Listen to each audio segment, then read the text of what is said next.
നേരിട്ട് ആശയവിനിമയം നടത്തുവാനും ഫോമയുടെ ഭാവിയെക്കുറിച്ച് ചർച്ചകൾ ചെയ്യുവാനും സാധിച്ചു എന്നുള്ളത് ഒരു മഹാഭാഗ്യമായിട്ട് ഞാൻ കരുതുന്നു.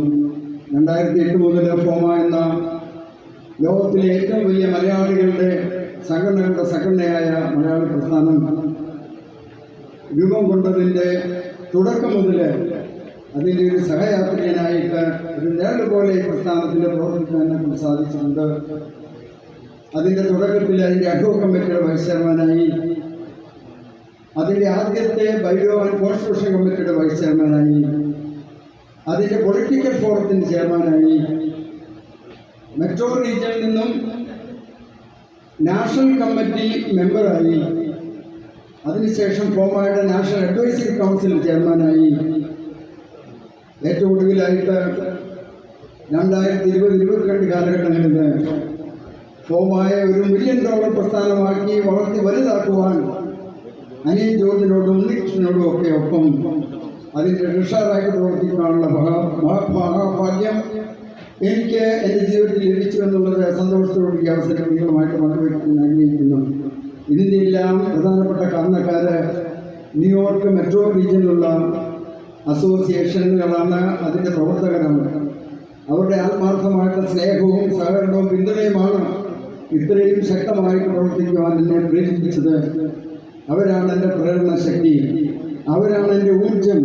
ഈ പ്രസ്ഥാനത്തെ അടുത്ത 2 വർഷക്കാലം 2024-26 കാലഘട്ടങ്ങളിൽ ഉന്നതങ്ങളിൽ നിന്ന് ഉന്നതങ്ങളിലേക്ക് ആനയിക്കുവാൻ എനിക്ക് സാധിക്കുമെന്നുള്ള പരിപൂർണ്ണ വിശ്വാസമുണ്ട്. ആ വിശ്വാസത്തിൻ്റെ അടിസ്ഥാനത്തിലാണ് പ്രസിഡന്റായിട്ട് മത്സരിക്കുവാൻ എൻ്റെ പ്രിയ മിത്രങ്ങൾ, ഫോമയുടെ നേതാക്കന്മാർ, പ്രവർത്തകർ, അസോസിയേഷൻ ഭാരവാഹികൾ എന്നെ സമീപിച്ചപ്പോൾ ഞാൻ അതിന് ഏസ് എന്ന് മൂടി മുന്നോട്ട് കടന്നു വന്നു. ലോകത്തിലെ മലയാളി സംഘടിത പ്രസ്ഥാനങ്ങളുടെ ദീപശിഖ ഇന്നും ഫോമയ്ക്ക് മാത്രം അവകാശപ്പെട്ടതാണ്. കഴിഞ്ഞ ഫോമയുടെ ദേശീയ കൺവെൻഷൻ, കുടുംബ കൺവെൻഷൻ കാൻകൂണിൽ വെച്ച് നടത്തപ്പെട്ട ഒരു ചരിത്ര വിജയമായിരുന്നു. 1500-ലധികം ഫോമ പ്രവർത്തകർ, കുടുംബങ്ങൾ ആ കൺവെൻഷനിൽ പങ്കെടുത്തു. ഒരിക്കൽ കൂടി നമ്മളൊരു ഡെസ്റ്റിനേഷൻ കൺവെൻഷൻ നടത്തുകയാണ്. 100 കണക്കിന് ആളുകളാണ് ആ കൺവെൻഷൻ രജിസ്റ്റർ ചെയ്തിരിക്കുന്നത്. വിചാരിച്ചതിലേറെ റൂംസ് പോവുകയുണ്ടായി. അങ്ങനെ വൻ വിജയമായിട്ട് മറ്റൊരു കൺവെൻഷനിലേക്ക് നമ്മൾ പ്രവേശിക്കുമ്പോൾ ഫോമയുടെ അടുത്ത 2 വർഷക്കാലത്തെ ഭാവി എന്താണ് എന്നുള്ള വസ്തുത നമ്മെ ഇരുത്തി ചിന്തിപ്പിക്കണം. 12 ഇന പരിപാടികളാണ് ടീം ഫോമ നിങ്ങളുടെ മുമ്പിൽ സമർപ്പിക്കുന്നത്. ഈ 12 കർമ്മ പദ്ധതികൾ എന്നോടൊപ്പമുള്ള എൻ്റെ ടീം അംഗങ്ങൾ നിങ്ങളുമായിട്ട് വിശദമായിട്ട് സംസാരിക്കുന്നതാണ്, ചർച്ച ചെയ്യുന്നതാണ്. ഞാനൊരു കാര്യം പറയാം. ഫോമയുടെ ദേശീയ നേതൃത്വത്തിലേക്ക് കടന്നു വരേണ്ടത് ഫോമയുടെ എല്ലാ പടവുകളും ചവിട്ടി കയറി വന്ന് പ്രവർത്തന പരിചയവും അനുഭവ പരിചയവും സമ്പന്നതയും നേടിയെടുത്തിട്ടുള്ള വ്യക്തികളാവണം എന്ന് പ്രവർത്തകർക്ക് ആഗ്രഹമുണ്ടെങ്കിൽ ടീം ഫോമ അതിൻ്റെ ഉത്തമ മാതൃക തന്നെയാണ്. എന്നോടൊപ്പം 2022 കാലഘട്ടത്തിൽ ഫോമ ട്രഷറായി ഞാൻ പ്രവർത്തിക്കുമ്പോൾ നാഷണൽ കമ്മിറ്റിയിൽ ഉണ്ടായിരുന്നവരാണ് എൻ്റെ ടീം അംഗങ്ങളിൽ 5 പേര് ഒരേ സമയത്ത് നാഷണൽ കമ്മിറ്റിയിൽ ഉണ്ടായിരുന്നു. ഇപ്പോൾ നാഷണൽ കമ്മിറ്റിയിലുള്ള വ്യക്തിയാണ് നമ്മുടെ ജോയിന്റ് ട്രഷറർ അമ്പിളി സജിമോൻ. അങ്ങനെ ദേശീയ നേതൃത്വത്തിലെ നാഷണൽ കമ്മിറ്റിയിൽ പ്രവർത്തിച്ച് പരിചയമുള്ളവർ തന്നെയാണ് ടീം ഫോമയിൽ നിന്ന് നിങ്ങളുടെ മുമ്പിൽ വോട്ടുകൾക്കായിട്ട് കടന്നു വന്നിരിക്കുന്നത്. ഫോമയെ ലോകത്തിലെ ഏറ്റവും വലിയ മലയാളി പ്രസ്ഥാനമായിട്ട് ഇനിയും ഒട്ടേറെ ദൂരം നമുക്ക് യാത്ര ചെയ്യാനുണ്ട് എന്നുള്ള തിരിച്ചറിവിൻ്റെ അടിസ്ഥാനത്തിലാണ് ഈ 12 പരിപാടികൾ ഞങ്ങൾ നിങ്ങളുടെ മുമ്പിൽ സമർപ്പിക്കുന്നത്. ഞാൻ വളരെ ചുരുക്കമായിട്ട് അത് നിങ്ങളുടെ അറിവിലേക്ക് ഞാൻ വായിക്കട്ടെ. നമുക്കൊരു ആസ്ഥാന മന്ദിരം ഉണ്ടാവണം. അതൊരു അഡ്മിനിസ്ട്രേഷൻ്റെ സമയത്ത് സാധ്യമാവില്ല എന്നുള്ള വസ്തുത നമുക്കറിയാം. പക്ഷേ അടുത്ത 2-3 അഡ്മിനിസ്ട്രേഷനുള്ളിൽ ഒരു ആസ്ഥാന മന്ദിരം നമുക്ക് നേടിയെടുക്കുവാനായിട്ട് സാധിക്കണം. മുൻ പ്രസിഡന്റുമാരുടെ നേതൃത്വത്തിൽ ആസ്ഥാന ബിൽഡിംഗ് കമ്മിറ്റി രൂപീകരിക്കണം.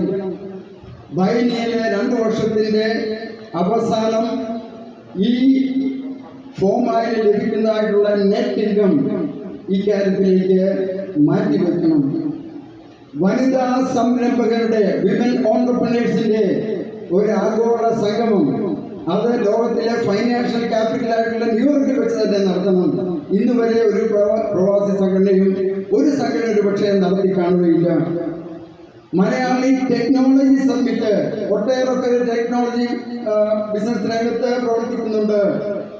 അവരെയും ടെക്നോളജി പ്രൊഫഷൻസിനെയും കൂടെ സംഗമിപ്പിച്ചുകൊണ്ട് ലോകത്തിലെ ടെക്നോളജിന്റെ ക്യാപിറ്റലായ സിലിക്കോൺ വാലിയിൽ വെച്ച് തന്നെ ഒരാഗോള സമ്മിറ്റ് നടത്തണം. നാടക സിനിമ കലാരംഗത്ത് പ്രവർത്തിക്കുന്നവരെ നമുക്കെപ്പോഴും ഓർമ്മയുള്ളത് ഹോളിവുഡാണ്. അമേരിക്കയുള്ള ഹോളിവുഡിൽ വെച്ച് തന്നെ ഒരു ത്രിദിന ക്യാമ്പ് നടത്തുവാൻ നമുക്ക് പരിപാടിയുണ്ട്. യുവജനതയ്ക്ക് ഇന്റേൺഷിപ്പ്, റീജിയണൽ, സ്റ്റേറ്റ്, ഫെഡറൽ, അതുപോലെ വൻകിട കോർപ്പറേഷനുകളിൽ ഇന്റേൺഷിപ്പിന് നമ്മുടെ യുവാക്കളെ അതിന് തയ്യാറാക്കി ഇന്റേൺഷിപ്പിന് അവരെ പ്രൊമോട്ട് ചെയ്യുക, അത് ഞങ്ങളുടെ മറ്റൊരു ലക്ഷ്യമാണ്. അതുപോലെ $1 million charity project, helping hands എന്ന പ്രോജക്റ്റ് വളരെ വിജയകരമായിട്ട് കഴിഞ്ഞ 2 വർഷക്കാലം നമ്മൾ പൂർത്തിയാക്കുവാൻ സാധിച്ചു. ഇപ്പോഴും അത് വളരെ ഭംഗിയായിട്ട് തുടരുകയാണ് ഡോക്ടർ ജേക്കബിന്റെ നേതൃത്വത്തിൽ. ആ ഹെൽപ്പിംഗ് ഹാൻഡ്സ് എന്നുള്ള ജീവകാരുണ്യ പ്രവർത്തനം ഒരു $1 million ജീവകാരുണ്യ പ്രവർത്തനമായിട്ട് രൂപാന്തരപ്പെടുത്തുക ഞങ്ങളുടെ ലക്ഷ്യമാണ്. എങ്ങനെ സാധിക്കുമെന്ന് ചോദിച്ചാൽ 1000 വോളണ്ടിയേഴ്സ് 10 പേരെ സമീപിച്ചാൽ 10,000 പേരെ മെമ്പേഴ്സായിട്ട് ചേർക്കുക. ഒരു വ്യക്തി $100 മാത്രം ഡൊണേറ്റ് ചെയ്യുക. 10,000 പേര് നമുക്ക് ഒട്ടേറെ ചർച്ചസ് ഉണ്ട്, അമ്പലങ്ങളുണ്ട്, സംഘടനകളുണ്ട് അമേരിക്കയിൽ. 100 പേര് $100 വീതം 10,000 പേര് ഡൊണേറ്റ് ചെയ്താൽ അത് $1 million ആകും. 10,000 times 100 നമുക്കറിയാം.